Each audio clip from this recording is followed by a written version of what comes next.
The Gobekli Prophecy. Before the pyramids, before the flood, before memory itself, something was buried for a reason. In Chapter 0. That which sleeps. There are truths so old the earth forgot to speak them aloud. From the lost journals of Amin Dervis. It begins not with light, but with rhythm. 3 slow pulses. Then silence. Then, again. Not heard.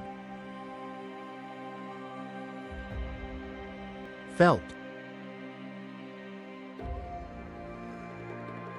Not measured in time, but in remembering. Somewhere in the dream before dreams, a voice speaks. We were not the first to rise. We were the first to forget. Amin's Journal, Fragment 1. Gobekli. They call it a temple. They are wrong. It is not a place of worship. It is a boundary.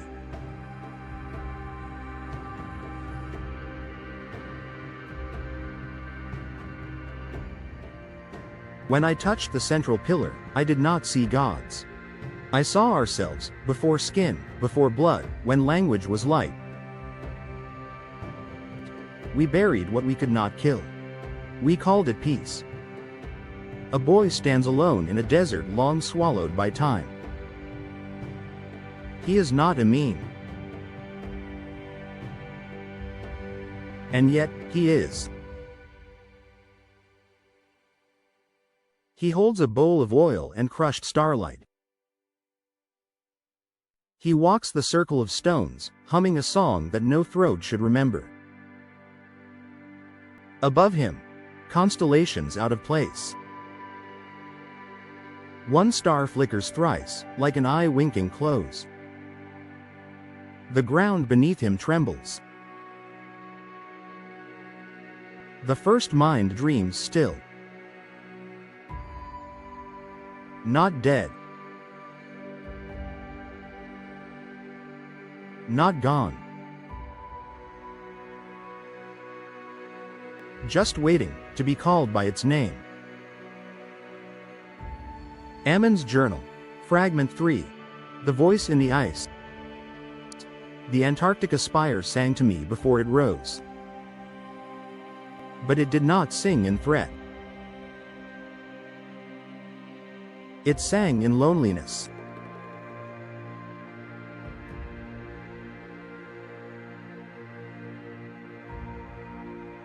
There is sorrow in the seal, regret in the gate, not cruelty, but choice. What if the first seal was not built to lock something out, but to keep something sacred in? The dream ends in stone and wind. A shadow kneels beside a buried monolith and whispers something forbidden. We do not hear it. We are not ready.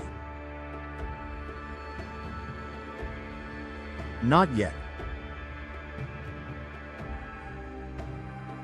But soon. Chapter 1. The Awakening. The tremor came without warning, subtle, like the earth was exhaling after holding its breath for 12,000 years. Dr. Hassan Bayar froze mid-step, his steel-toed boot crunching dry gravel just outside the southern ring of Gobekli Tepe. The seismic sensor clipped to his belt chirped once, then went still. He turned toward the dig team. Did anyone feel that? A murmur rippled through the excavation site. Brushes stilled. Picks hovered. Under the late afternoon sun, the ancient limestone pillars cast long shadows across the dust, their carved animals and symbols appearing to shift, if only for a moment. It wasn't tectonic, murmured Layla, a young geophysicist hunched over her equipment. Her brow furrowed. It came from directly beneath Pillar 12. Dr. Bayar walked briskly toward the monolith. At nearly 6 meters tall, the T-shaped stone loomed like a sentinel over the dig. Unlike the others, this one had no carvings, just a single, deep vertical groove running down its face like a scar. Ground-penetrating radar? He asked. Layla was already ahead of him, recalibrating the GPR. Within moments, the display flickered to life, then froze. Her eyes widened. There's a void, roughly 20 meters beneath. Bayar's voice dropped. That's not on any of the scans. Because it wasn't there yesterday, Layla whispered. He didn't respond. His mind churned. Gobekli Tepe had rewritten history once already. A Neolithic site older than the pyramids, constructed by hunter-gatherers who weren't supposed to know how to build. But this? A new chamber, beneath the oldest enclosure? This could be something else entirely. Start prepping a vertical probe. His voice was sharp. I want a microdrone inside that void by nightfall. Just then, a convoy of dark SUVs crested the hill, black, dustless, government-plated. Bayar's heart sank. Turkish National Preservation Authority officers disembarked swiftly. Behind them, in full suit and aviator sunglasses despite the heat, stood Director Rafik Ozturk, a man whose presence usually meant one thing: lockdown. Dr. Bayar, Ozturk said with a smile that didn't touch his eyes, you've made quite the discovery. Bayar didn't move. It hasn't been confirmed. No need. The seismic event was registered in Ankara. Ozturk removed his glasses. The ministry has deemed the area sensitive. All civilian activity must cease immediately. You can't be serious, Bayar protested. We're on the brink of something historic.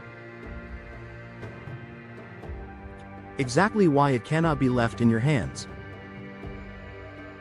Behind him, soldiers began taping off the area with biohazard-marked caution lines. Layla whispered, what are they expecting to find down there? Bayar didn't answer. He was already watching as a small team in gray uniforms, unfamiliar and unsmiling, unloaded a metal case the size of a coffin. On its side, Orbis Terrae. Private contractors? He hissed. What does a biotech firm want with a Neolithic dig?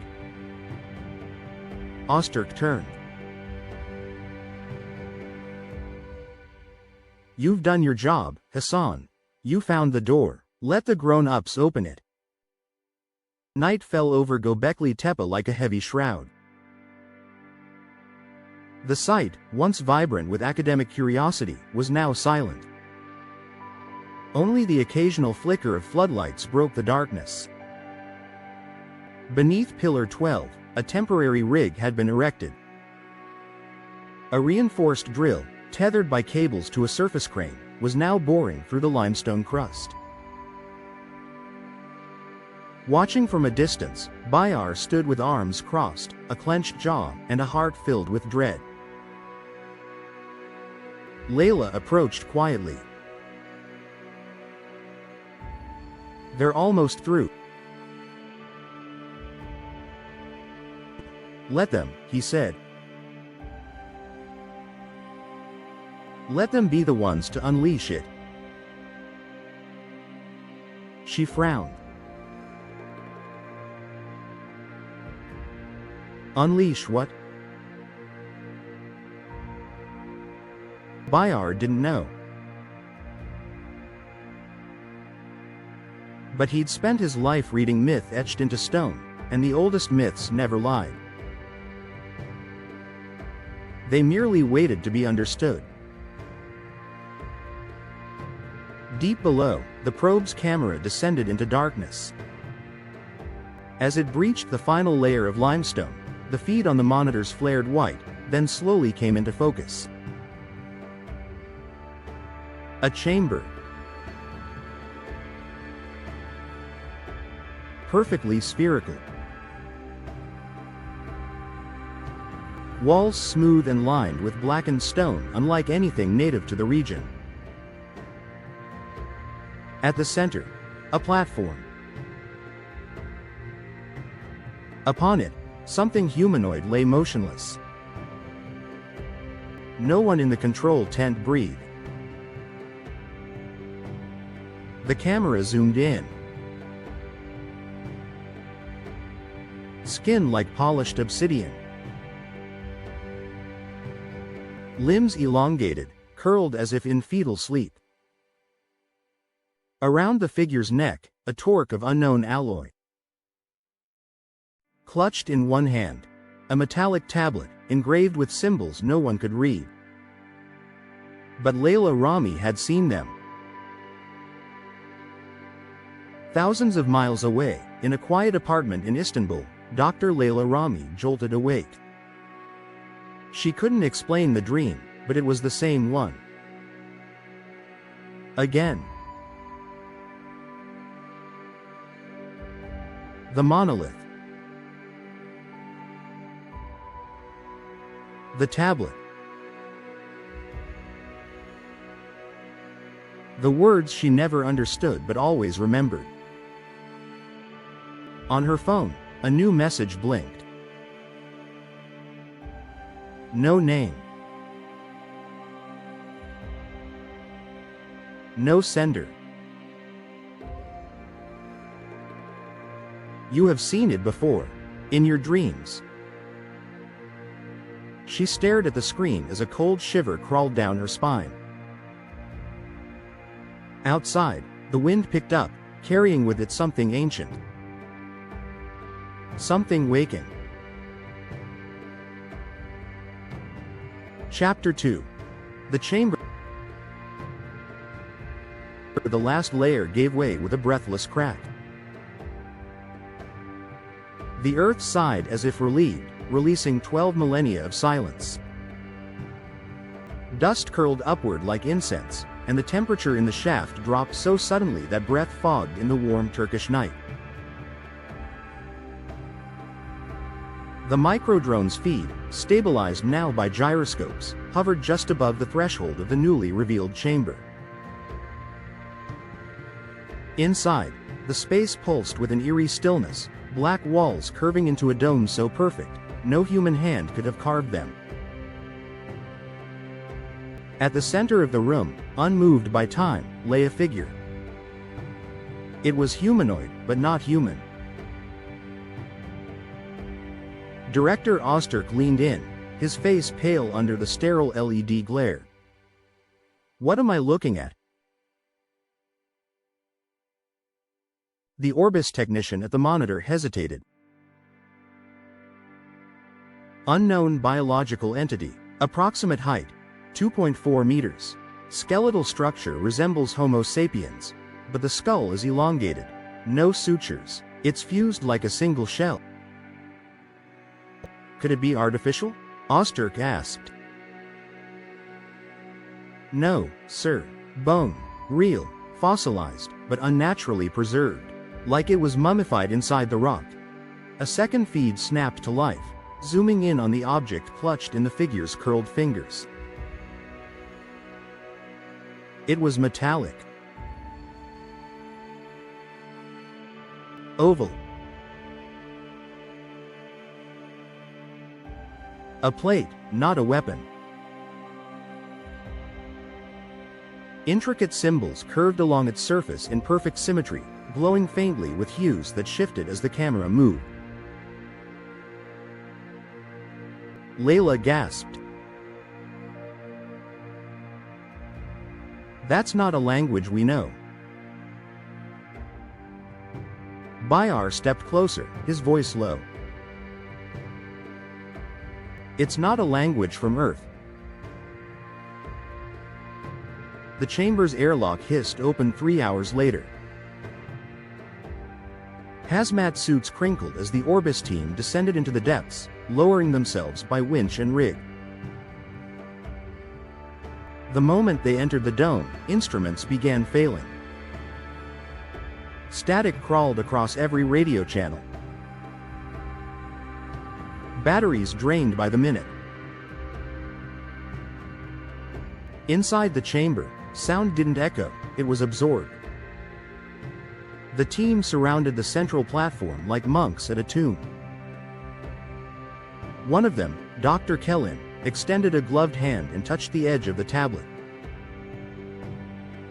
It was warm. Material unknown, she said through the crackling comms. Density inconsistent with any known alloy. Vibration frequency measurable but not explainable, almost harmonic. Bayar, watching the live feed topside, narrowed his eyes. Harmonic? He echoed. Kellen nodded inside her helmet. It's humming. The body, though long dead, defied decay. Skin like blackened marble stretched taut over an impossibly thin frame. No hair. No signs of organ rot. The chest cavity was wider than a human's, rib bones arching like wings about to open. More disturbing was the head. The elongated skull bore no jaw. The eye sockets were enormous, void-like. And etched faintly across the brow was a triangle, with 3 smaller dots surrounding it. Layla whispered, "I've seen that before." Bayar turned sharply. "Where?" She opened her notebook and flipped to a sketch she'd done weeks ago, a carving found near Pillar 6. The same triangle and 3 dots, chiseled into the sandstone, dismissed as abstract art. "I thought it was symbolic," she murmured. "But maybe it was a warning." The tablet was removed with surgical precision. The moment it left the corpse's hand, the chamber lights dimmed and a low vibration ran up the drill rig's cables, so low it bypassed ears and hit the bones directly. In the control tent, coffee cups rattled. Monitors flickered. Bayar clenched the armrest of his chair. Then the vibration stopped. Kalen's voice came through, tinny and hushed. "The body, moved. Osterk frowned. Repeat? I said it shifted? Only slightly, maybe the change in pressure. But even as she spoke, the drone camera zoomed in. A single finger, long, thin, jointed oddly, had bent at the knuckle, and was now pointing at the ceiling. Toward Pillar 12. Above ground, wind swept suddenly across the site. Tents flapped. Sand blew through floodlights like ghosts in motion. Pillar 12 groaned audibly. Layla stared at it, her voice hollow. It's not just a marker. Bayar looked at her. What do you mean? It's a lot. That night, in Istanbul, Layla stood before her desk, heart pounding. The symbols from the message pulsed on her screen, matching what she'd just seen on the leaked drone footage forwarded anonymously moments ago. A metal plate. A triangle and 3 dots. A figure that couldn't be human. It wasn't the symbols that terrified her, it was the way her body reacted to them. Like memory. Like recognition. She dug into her archive, papers, scrolls, dreams, fragmented dreams. In the Zoroastrian texts her father used to chant in secret, she remembered the phrase, "The Watchers were sealed in silence, beneath the temple of the beginning." She never understood it, until now. Gobekli Tepe. The navel of the world. And something had just opened. Chapter 3. The Language of Sleep. Drive. Layla Rami awoke with a gasp, as if surfacing from the deep. Her sheets were damp. The air in her Istanbul apartment clung to her skin like forgotten breath. Beyond the sheer curtains, the Bosphorus glittered beneath a silver dawn, the muezzin's call already fading across rooftops. But it wasn't the call to prayer that had stirred her. It was the voice from the dream. Satan Umanov, Ushtra Neda, again, again, again. She sat upright, heart hammering. The phrase clung to her skull like smoke, ancient syllables her mouth remembered but her mind had never studied. She grabbed the notebook from her nightstand and scribbled them down phonetically. Again, again, again. They echoed with a rhythm that was older than language. At 32, Layla was a prodigy in ancient linguistics, but she hated the word. It suggested she hadn't bled for her knowledge. The truth was, she had, through sleepless nights translating temple fragments in Persepolis, through the slow erosion of her mother tongue under academic English, through losing her father, the one man who'd taught her that dreams weren't nonsense, they were codes.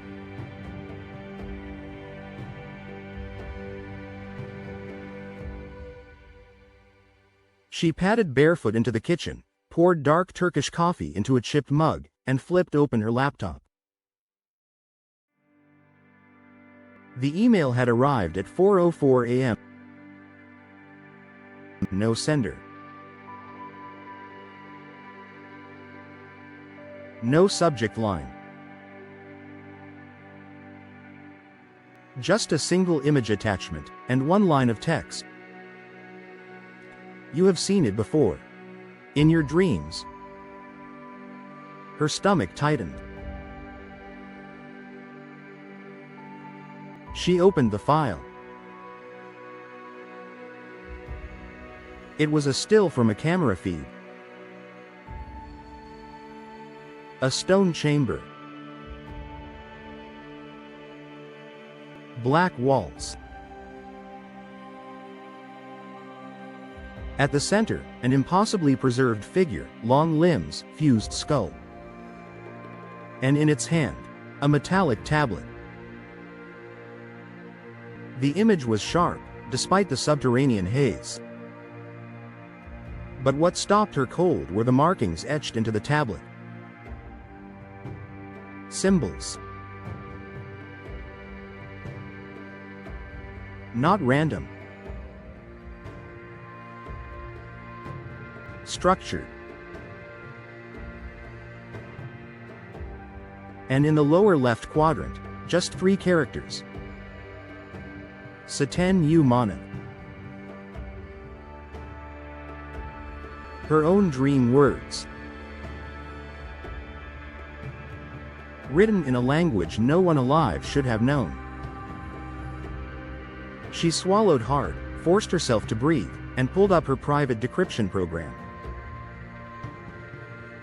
It wasn't standard, she'd built it herself, a Frankenstein's monster of linguistic roots.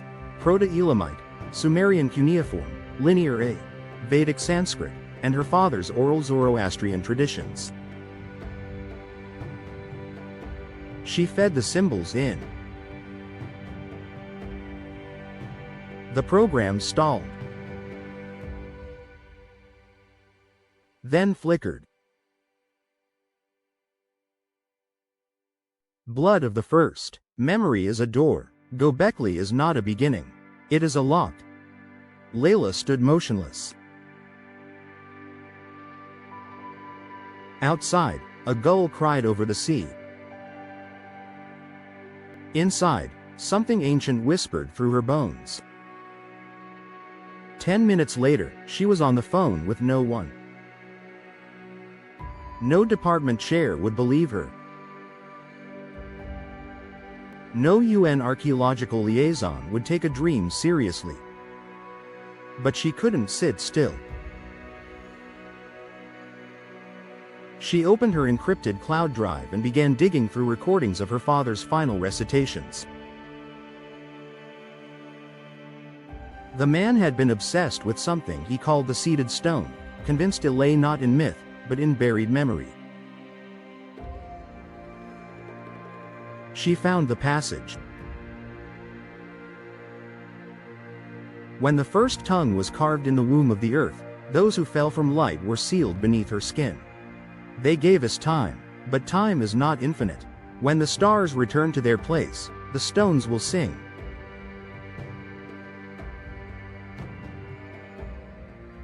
Layla rubbed her eyes, trembling. She was a scientist. But some things weren't data, they were gravitational. You felt them before you knew them. She opened the photo again and zoomed in on the figure's chest. Something glinted around its neck. Not jewelry. Not ceremonial. A torque, metal twisted in a triune spiral. The symbol of divine containment. Her doorbell rang. She wasn't expecting anyone. She froze. The buzzer buzzed again, 3 quick pulses. Then silence. She walked to the security panel, hand hovering over the button. The screen flickered, then went dark. No one there. Only, as she turned from the door, her phone lit up once more. New message received. This time, the words were different. You are the last. The seal remembers you. And attached, an image of Gobekli Tepe, drone view. But not as it looked now. As it had looked whole. Lale's breath hitched. In the image, the monoliths stood upright, unweathered. The rings formed perfect concentric geometry. And in the center, a massive T-shaped pillar, larger than all the others, glowing faintly under a sky of unfamiliar constellations. Stars not visible today. Stars that belonged to another age.